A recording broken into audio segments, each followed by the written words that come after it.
नमस्कार ladies and gentleman, मैं हूं पुनीत और आपका एक बार फिर से हमारे प्यारे से यूट्यूब चैनल में स्वागत है।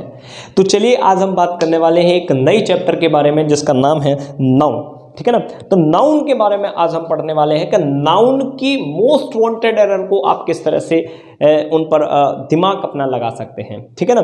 तो आप या सीटेट देने वाले हो, टेट देने वाले हो, सुपर टेट देने वाले हो, आप इन क्वेश्चनों को देख कर जाइए। मैं यहाँ पर प्रैक्टिस करवा रहा हूँ, मतलब बहुत कम क्वेश्चन करवाता हूँ लेकिन अलग अलग टाइप के क्वेश्चन कराता हूँ जिस चक्कर में आपका माइंड सेट हो जाए कि मेरी प्रैक्टिस ठीक है या नहीं है। तो जैसे ही आपको पता लग जाए कि मेरी प्रैक्टिस ठीक है, इस तरह के क्वेश्चन आप आराम से कर पा रहे हो, तो मुझे ऐसा लगता है कि आपकी प्रैक्टिस ठीक ठाक है। आप आराम से जाइए और एग्जाम दीजिए। तो चलिए शुरुआत करते हैं एक प्यारे से क्वेश्चन के बाद। पहले मैं आपको यह बता दूं कि नाउन को मेंटेन करने के लिए, सुन रहा है ना तू, नाउन को मेंटेन करने के लिए हमने 3 मैजिकल वर्ड बताए। आई लव यू, ऐसा नहीं है, हु, व्हाट और हुम। इनसे हम पता लगाते हैं कि नाउन को किस तरह से हमको मेंटेन करना है। तो चलिए बात करते हैं इस प्यारे से दास्तान के ऊपर। The boy found a 100 rupees note laying on the floor.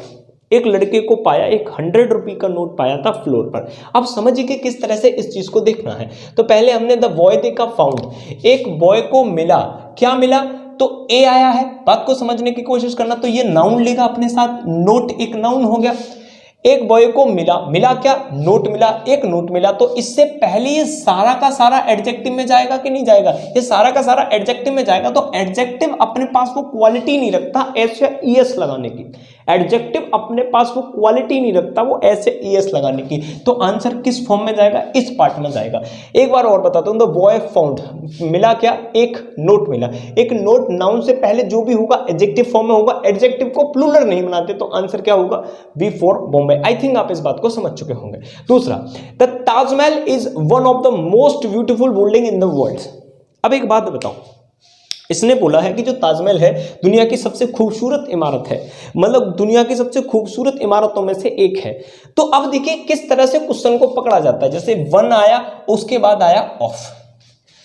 Taj Mahal है एक है, बहुत अच्छी बिल्डिंग्स है, बहुत अच्छी बिल्डिंग है। तो बिल्डिंग किन में से है? बहुत सारों में से होगी भाई। Taj Mahal is one of the most beautiful buildings, क्या होगा? इन द वर्ल्ड। तो हम किस में लगाएंगे? इस बात में लगाएंगे। तो ऐसे समझना है, वन ऑफ के बाद आने वाला नाउन प्लूरल होता है। लेकिन इसकी कंडीशन समझिए क्यों प्लूरल होता है, तो आपको ये पता चलेगा। इस चक्कर में प्लूरल होता है, इस चक्कर में प्लूरल होता है कि एक में से एक थोड़ी लोगे, एक में से एक थोड़ी लोगे, हजारों में से या 2 में से या 5 में से किसी एक को लोगे। तो एक ले ही लिया है। मैं कहूं एक बुक है मेरे पास, कि एक बुक में से मुझे एक बुक दे दो, ऐसा कैसे हो सकता है? तो मतलब एक बुक लोगे तो उसके पास कुछ और बुक होंगी, तो उसमें से एक बुक लेना, मतलब हजारों में से या कईयों में से एक चीज को ले लेना। तो एक ले ही लिया है, तो अगर ऑफ आया है तो उसके साथ नाउन प्लूरल जाएगा। इस बात को समझेगा, ठीक है ना। The Indian teams defeated Australia bye an innings. अगर आपने नाउन की वोकैबुलरी पढ़ी है तो इनिंग्स कोई वर्ड नहीं होता, इनिंग्स वर्ड होता है। क्या होता है? इनिंग्स। और एक और मैं बात बता दूं, ये सिंगुलर और प्लूरल दोनों में एक जैसा रहता है। सिंपल सी बात हुई। दूसरा, अच्छा हो गया।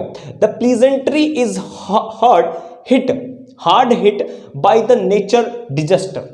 अगर आपने नाउन की वोकैबुलरी पढ़ी है तो प्लेजेंट्री एक ऐसा नाउन है, प्लेजेंट्री एक ऐसा किसी वर्ग होता है, कृषि का जो वर्ग होता है उसे प्लेजेंट्री कहा जाता है। तो ये होता ही प्लूरल है। तो अगर ये प्लूरल है तो वर्ब कौन सी लेगा जी? प्लूरल ही लेगा। ये तो बदतमीजी हो जाएगी, सिंगुलर वर्ब नहीं ले सकता है। एक और देखिए, gentry of the town was present at the function. अब इस बात को बड़े प्यार से समझिएगा।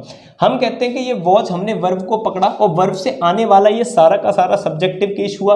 आपने कहा जी बिल्कुल सब्जेक्टिव केस हुआ। तो सब्जेक्टिव केस में प्रेप के बाद आने वाली चीजें ऑब्जेक्टिव केस में जाती हैं। आपने कहा जी बिल्कुल ऑब्जेक्टिव केस में जाती हैं। तो हमारा संबंध जेंट्री से हुआ, और जेंट्री एक ऐसा नाउन है जो होता ही क्या है? प्लूरल होता है। तो वर कहना अपने आप में बदतमीजी हो जाएगी, वॉज की जगह वर लगाना पड़ेगा आपको। बातें समझ में आई? अगर आपको समझ में आई है तो लाइक करते रहा करो। सुन रहा है ना तू? खैर आगे के क्वेश्चनों पर मैं बात करना चाहूंगा। अगर वीडियो नहीं समझ में आ रही हो तो रिपीट करके देखते रहना, ठीक है। The old lady dispose of all the old furnitures. तो आपने अगर नाउन की वोकैबुलरी पढ़ी है तो furniture singular countable uncountable noun में होता है, तो उसका क्या नहीं बनाया जा सकता? उसका प्लूरल नहीं बनाया जा सकता। तो आप आंसर लगाओगे भाई साहब डी, इस पार्ट में लगाओगे, ठीक है ना। अब एक और आगे वाले नंबर 7 पे चलते हैं। His brother in laws who have come to meet him live in USA. अब पॉइंट को समझना कि पॉइंट इसमें क्या था कि अगर आपने कभी पढ़ा हो कि ये जो एस है वो कहां लगती है, जब भी कंपाउंड नाउन आता है, अब जब भी कंपाउंड नाउन आता है तो जो प्लूरल बनाने के लिए मेन वर्ड को देखा जाता है। किसको? मेन वर्ड को देखा जाता है। तो मेन वर्ड कौन सा है? माय ब्रदर्स इन लॉ, है ना, जो मेरे साले साहब हैं वो उसके हिसाब से आया हैव। किसके हिसाब से आया? हैव। लेकिन अगर जो लास्ट वर्ड में एपोस्ट्रोफी एस लगती है वो अधिकार जताने के लिए लगती है, पोजेशन बताने के लिए लगती है। यहां पोजेशन का कोई काम था नहीं तो इसको हटाओ, मेन वर्ब को प्लूरल बनाओ। तो मेन जो वर्ड होता है, जो कंपाउंड नाउन होता है, उसमें मेन वर्ड को छांटते हो, मेन वर्ड को प्लूरलाइज करते हैं। तो ये हुआ हमारा इस पार्ट में एरर, ठीक है ना मेरे दोस्त, इसको समझिए। There was not left much money in Kamala's and Mohan's joint account. अगर आपने कभी पोजेशन को ठीक तरीके से पढ़ा हो तो दो पोजेशन को, दो सिक्वेंशियल पोजेशन को अवॉइड किया जाता है, दो सिक्वेंशियल पोजेशन को अवॉइड किया जाता है। तो एरर तो हमारी इस पार्ट में हुई। अब देखो जॉइंट अकाउंट है ही है, तो मतलब इन दोनों का एक जॉइंट अकाउंट है, तो अवॉइड इस वाली एस को किया जाए कि इस वाली एस को। तो आपको पता होगा कि पहली वाली एपोस्ट्रोफी एस को अवॉइड किया जाता है। इस बात को समझिए। There are 20 fishes in the tank. अगर आपके नाउन की वोकैबुलरी अच्छी है तो जो फिश होता है वही सिंगुलर होता है, वही प्लूरल होता है, तो इसका प्लूरलाइज नहीं होता। इसका क्या नहीं होता? प्लूरलाइज नहीं होता। तो आंसर लगाइए भाई इस पार्ट में। I have bought a 500 piece books about Indian mythology. Same वही क्वेश्चन जो पहला था कि आई हैव, मेरे पास, मैंने खरीदी है। खरीदी क्या है? ए आ गया तो ए नाउन लिया, ये बुक वाला। बात को समझना। आई हैव बॉट, मैंने खरीद लिया है। क्या खरीद लिया है जी?